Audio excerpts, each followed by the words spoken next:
Hey everybody, it's your girl Lady Vintage Bags here, and welcome to my collection mess. So every day between now and Christmas Eve, I will be posting a different subset of my handbag collection.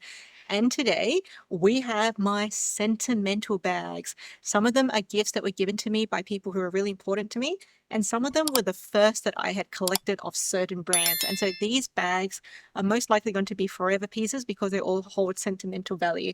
Big shout out to Meredith from Living Lux with Meredith for starting this collection mess trend. Now, you guys know I'm not big on Christmas decorations, but what I do have with me is my Christmas Yoshi, which I thrifted from Salvos for $2, and he has his Christmas bauble. So starting off with ones that were gifts to me by people who are important to me.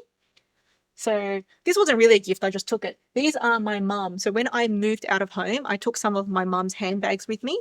And these are two that I took because this one I used to play with when I was a child. This I thought had a really unique handle. It is like a velvety fabric, and it also has a crossbody strap. I've never actually worn this, but I keep this as a memory of my mum who, once I moved out, wasn't going to be seeing her every day anymore. So this I took with me to think of my mum.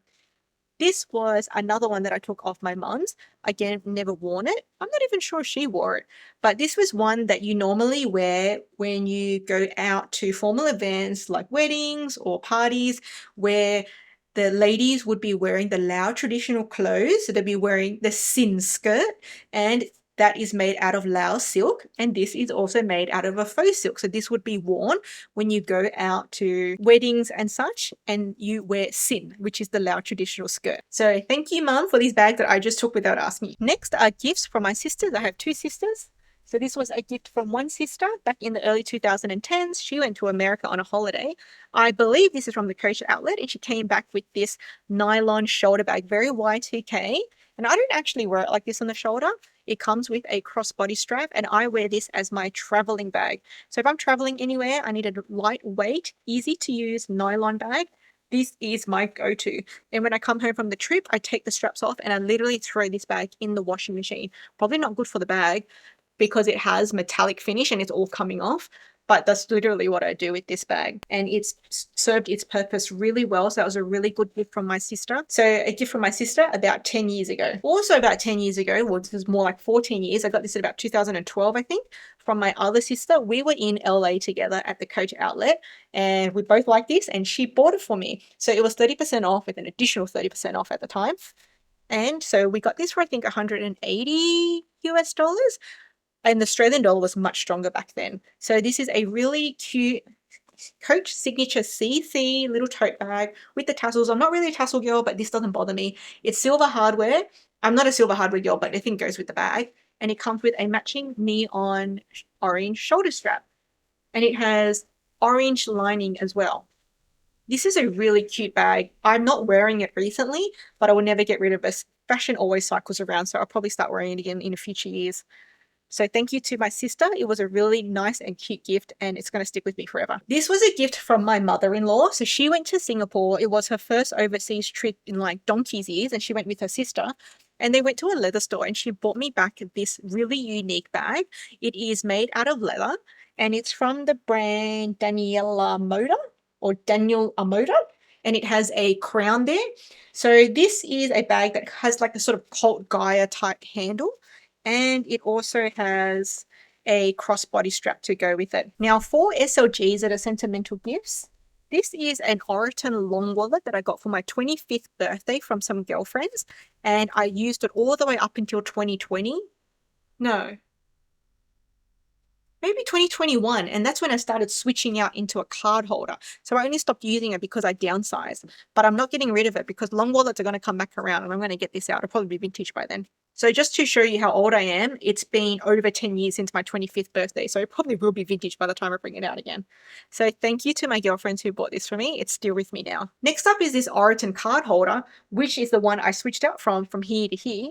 This was given to me by a work colleague for, I think it was Christmas at the end of 2020, I think. And I just recently switched out of it this year into another card holder. So this has stuck with me and probably I'll just keep it. Next up is my two Teddy Blake items. These are sentimental to me because for my channel, this is the first time I had collaborated with a brand. So they gifted me this Kim Lizard 9-inch top handle bag and also this Stampato card holder, both of which I love. This bag is very durable, water resistant, scratch resistant. This leather is very nice, soft quality. I chose this leather because Tanner Leather or Leather Tannerstein reviewed this leather on his channel and he said it was good. So I picked the Stampato leather. And so I'm very happy with these two pieces. I do have a promo code for Teddy Blake down below, but I've been very happy with the two items I was gifted, and it's Sentimental because it was my first collaboration with the brand. This is a cosmetics purse that I bought in 2019, and I had my dog Lucy painted onto there and had her name monogrammed on there. So this painting cost the same as the bag. It was 80 Australian dollars for the cosmetic bag, then another 80 Australian dollars for the painting on top. So this was this is very sentimental because it's got my girl Lucy on it. And I wear this as like a shoulder bag or crossbody bag when I go out to weddings because I can't take my dog with me, but she's there in painting. This is my Louis Vuitton 2012 Boetie PM, and this was my very first successful pre-loved Louis Vuitton purchase. It was the second bag I bought, but the first purchase was not successful, so that bag ended up being sent back. And that's why it's sentimental to me, because my very first Louis Vuitton. This is a 2012 bag that I bought in 2018 for $650 from an Australian seller on eBay. She said her partner bought it for her. She wasn't using it anymore. She was selling it on, and there I came. I bought it. Very paranoid. Never bought vintage Louis Vuitton before or pre-loved Louis Vuitton before. Got it all authenticated, got the certificate, everything, the whole shebang. And then after that, it started my obsession with Louis Vuitton. This is a really outdated style with all these granny pleats, chunky hardware, lots of vachetta, but this bag really speaks to me. I really like it. And I even Frankenstein this bag by adding these ugly ribbons here so that I could attach my own shoulder strap or crossbody strap. So this was my very first Chanel bag. This bag has a love-hate story because it was a poor purchasing experience and it made it into my worst 5 experiences, which I'll leave here for pre-love shopping.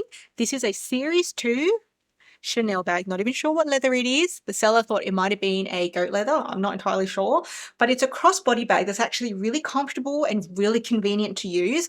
It's just the condition is a bit poor. So even though I've got it bag sparred, it already started in a bad condition. So, you know, it can only get sparred so much.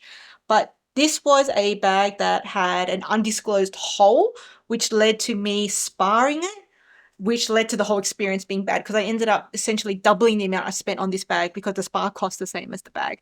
But use-wise and comfortability-wise, it's right up there. And it is my first Chanel bag. Whether this will last as a forever bag in my collection, I'm not sure, but it is sentimental for that reason. And it has the absolute perfect crossbody length on me. Can't beat that. And check out all these compartments. Back compartment, main compartment, there's a bag organizer in there. Main compartment has a zippered pocket and a slip pocket. And then there's a front pocket. Then there's another front pocket with a magnetic snap, all leather lined. So that was really good about the bag. That is just my condition of the bag. This condition of my bag is just very poor. So this bag I got for about 700-ish Australian dollars back in 2019, I think. But then the bag spar cost about the same. So it was about $1,300 all up Australian dollars. This is my very first Hermes bag, currently my only Hermes bag as well. This I got for 1,300 euro in about 2020, which was about $2,000, 2,000 Australian dollars from a French reseller on eBay. And this is made of box leather and it is named after French actress Sandrine Dumas, who is the daughter of Jean-Louis Dumas, who is the 5th generation family member to run Hermes. He's the same Jean-Louis that created the Birkin bag with Jane Birkin. This is a very convenient style because it has different strap options. You can double it up as a short shoulder bag, make it single strap so you can go long shoulder, add a strap extender to go crossbody. How convenient is that? Mine actually has the previous owner's initials embossed in there, and the lining is even more luscious than the outside. It is so soft and smells so good. I would love a bag just made out of this interior lining, but then it will be too delicate. Now guys, if you haven't already seen my previous Collectionmas videos, I'll leave them here and I'll see you in the next one. Bye.